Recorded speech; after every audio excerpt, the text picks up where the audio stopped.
Hello दोस्तों, आप सबका स्वागत है कॉमर्स ज्ञान चैनल में। आज हम लोग वर्किंग कैपिटल मैनेजमेंट का बहुत ही इंटरेस्टिंग टॉपिक पर डिस्कस करेंगे। आज हम सब देखेंगे फर्स्ट इन फर्स्ट आउट यानी फीफो मेथड। हम आपको बता दें, अगर हमसे डायरेक्टली जुड़ना चाहते हैं, यहाँ पे 2 इंस्टाग्राम आईडी दी हुई है और साथ ही साथ नए हैं तो इस चैनल को सब्सक्राइब करना ना भूलें। तो बेसिकली इस लेक्चर में हम लोग देखेंगे कि क्या मीनिंग होती है फीफो मेथड की, क्या एडवांटेज हैं और साथ ही साथ देखेंगे क्या डिसएडवांटेज है, एग्जाम्पल क्या है फीफो मेथड का। चलिए दोस्तों, अपने इस लेक्चर को हम लोग आगे बढ़ाते हैं। तो यहाँ पे दिया हुआ है meaning of FIFO method. Basically दोस्तों ये एक सिक्वेंटियल पैटर्न होता है जिसको हम फॉलो करते हैं इशू करने पर, अगर कोई चीज़ हमको इशू करनी होती है। जैसे कि यहाँ पे अगर हम कोई मटेरियल अगर इशू पहले जो रिसीव हुई है उसको हम पहले इशू करेंगे, या अगर ये लॉट कंप्लीट हो जाता है उसके बाद हम फर्दर इसको इसी तरह से यूज़ करेंगे।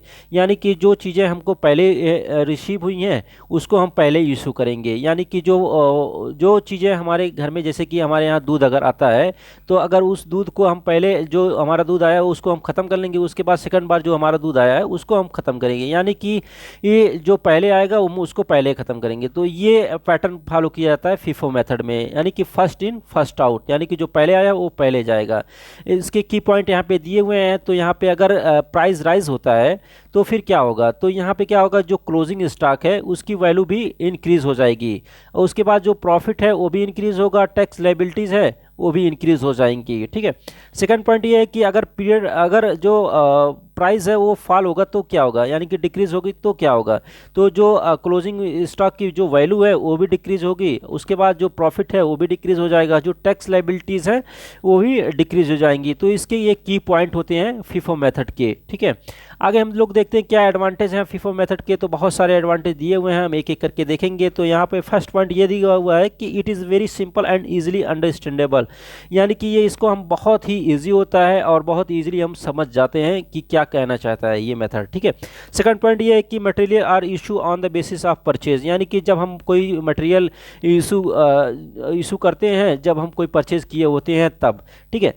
थर्ड पॉइंट ये कहता है कि mostly use in the case of perishable goods, यानी कि जो चीज़ें खराब होती हैं, हो जाती हैं जल्दी, उनको हम उनको इस मेथड में लाते हैं। जैसे कि बहुत सारे होटल इंडस्ट्रीज हैं, जैसे कि उन सब्जियां लाते हैं या दूध लाते हैं या कोई भी ऐसी आइटम लाते हैं जो ख़राब होने वाली चांस होते हैं उनके, तो वो इस मेथड के अंडर आते हैं। जैसे कि अगर हम पहले जो चीज़ें लाएंगे उसको हम पहले ख़त्म कर लेंगे, उसके बाद जो सेकंड बार जो हम लाएंगे उसको उस हिसाब से हम अपना यूज़ करेंगे। तो ये मेथड यूज़ किया जाता है पेरिशेबल गुड्स में। उसके बाद फोर्थ पॉइंट ये कहता है कि better to follow in case of deflation the inflation to reduce the tax liabilities. अगर डिफ्लेशन या इन्फ्लेशन होता है तो ये हमारा टैक्स लायबिलिटीज़ क्या कर देता है, रिड्यूस कर देता है। तो ये बहुत ही इंपॉर्टेंट होता है इसलिए। उसके बाद फिफ्थ पॉइंट ये कहता है कि the closing inventory is value at the current level price, यानी कि जो करंट लेवल प्राइस, जो हमारा जो प्राइस चलता है करंट लेवल में है, जो उसी हिसाब से ये हमारा कैलकुलेशन करता है। यानी कि जो हम आज इशू करेंगे उसी हिसाब से, जो आज का रेट है उसी हिसाब से हम इसको फॉलो करेंगे। ठीक है। इसके डिसएडवांटेज क्या है, तो बहुत सारे डिसएडवांटेज यहाँ पे दिए हुए हैं, तो हम एक एक करके देखेंगे। पहला है कि regular purchase and issue can make income, यानी कि इसका हम रेगुलर यूज परचेज करेंगे और इशू करेंगे इस मेथड में।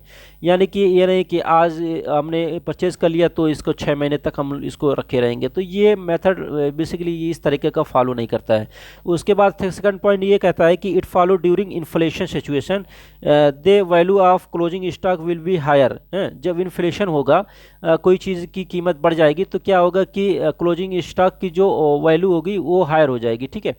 दियर टैक्स लायबिलिटी विल इंक्रीज, तब क्या होगा कि जो टैक्स लायबिलिटीज़ होगी वो भी इंक्रीज हो जाएगी। तो ये इसका डिसएडवांटेज है। फिर थर्ड पॉइंट ये कहता है कि due to frequent price change comparison between similar jobs become difficult, यानी कि अगर किसी कारण से अगर कोई प्राइस चेंज होता है तो सिमिलर टाइप का इस पे इम्पैक्ट पड़ता है, तो सही है। उसके बाद फोर्थ पॉइंट कहता है कि it is difficult to record the return and rejected item, बहुत ही कठिन होता है जब कोई आइटम हमको रिकॉर्ड करना पड़ता है, जब वो चीज़ें हमको रिटर्न आ जाती हैं या रिजेक्टेड आइटम होते हैं। यानी कि कोई भी आइटम हम लिए वो रिजेक्ट हो गई या कस्टमर के थ्रू हमको रिटर्न आ गई, तो बहुत ही डिफ़िकल्ट होता है कि कैसे इसको हम मैनेज करें। उसके बाद फिफ्थ पॉइंट यहाँ पे दिया हुआ है कि as in warehouse all material are kept together, सारे अगर अगर हम कोई वेयर हाउस में कोई मटेरियल या स्टॉक रखते हैं तो क्या होता है कि बहुत सारे मटेरियल एक साथ हम रखते हैं, तो यहाँ पे कोई श्योरिटी नहीं होती है कि जो पहले हम परचेज़ किए हैं वही हम इशू करेंगे। कभी कभी क्या होता है कि हम गलती से क्या होता है कि जो पहले परचेज़ किए हैं उसको हम पहले लास्ट में इशू करते हैं, जो पहले परचेज़ किए थे उसको हम पहले मतलब कोई सिक्वेंटियल पैटर्न यहाँ पे यूज़ हो ही नहीं पाता है वेयर हाउस में अगर बड़ा है तो ये इसके ये डिसएडवांटेज है। आगे हम देखते हैं क्या इसके एग्जाम्पल हैं, तो यहाँ पे दिया हुआ है। तो अगर आप लोग ध्यान से इस क्वेश्चन को अगर आप से लोग समझ लें तो कभी भी आपको ये पढ़ने की ज़रूरत नहीं होगी। तो हम लोग देखेंगे जैसे कि यहाँ पे दिया हुआ है हमारे पास जो वो क्लोजिंग स्टॉक बचा था यहाँ पे 400 यूनिट था, ठीक है, जिसका रेट यहाँ पे दिया हुआ है। तो अगर 400 और 1.25 अगर हम मल्टीप्लाई करेंगे तो 500 अमाउंट आ जाएगा, इसका डॉलर में है, ठीक है। उसके बाद हुआ क्या कि 5 दिसंबर को हमने 200 यूनिट हमने परचेज किया, जिसका रेट क्या है 1.30, ठीक है। इसका अगर हम मल्टीप्लाई करेंगे 260 आएगा। तो हमारे पास 400 आइटम थे, हमारे पास जो क्वांटिटी थी हमारे पास 400 थी। अगर उसके बाद हमने 200 क्या हुआ परचेज़ किया, तो हमारे पास 600 क्या हुआ यूनिट आ जाएंगी, उसके जिसका अमाउंट रेट यहाँ पे दिया हुआ है $760, ठीक है। उसके बाद हुआ क्या कि हमने 8 दिसंबर को हमने ये 480 यूनिट जो है इशू किया। रेट क्या है यहाँ पे दिया हुआ है। अगर हम ये और ये मल्टीप्लाई करते हैं ये तो हमारा 612 आ जाएगा, जिसका अमाउंट रेट है। क्या हुआ कि अगर हमने इतना इशू कर दिया 600 में से 480 में से अगर हमने ये इशू कर दिया तो हमारे पास 120 ये यूनिट बचेगा, जिसका रेट यहाँ पे दिया हुआ है।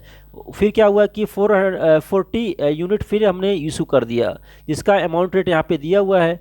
उसके बाद अगर हम 120 से अगर हमने 440 अगर इशू कर दिया तो 80 हमारे पास बचा हुआ है, 80 यूनिट, जिसका अमाउंट रेट यहाँ पे दिया हुआ है। हुआ क्या कि 15 दिसंबर को हमने फिर परचेज़ किया 320 यूनिट्स, जिसका अमाउंट रेट यहाँ पे दिया हुआ है। उसके बाद हमने यहाँ पे जो टोटल अमाउंट हमारे पास बचा है, यहाँ पे देखिए 80 यूनिट था, 320 यूनिट हमने फिर परचेज़ किया, तो हमारे पास कितना हुआ 400 यूनिट हमारे पास बचा हुआ है, जिसका यहाँ पे 528 अमाउंट हुआ है।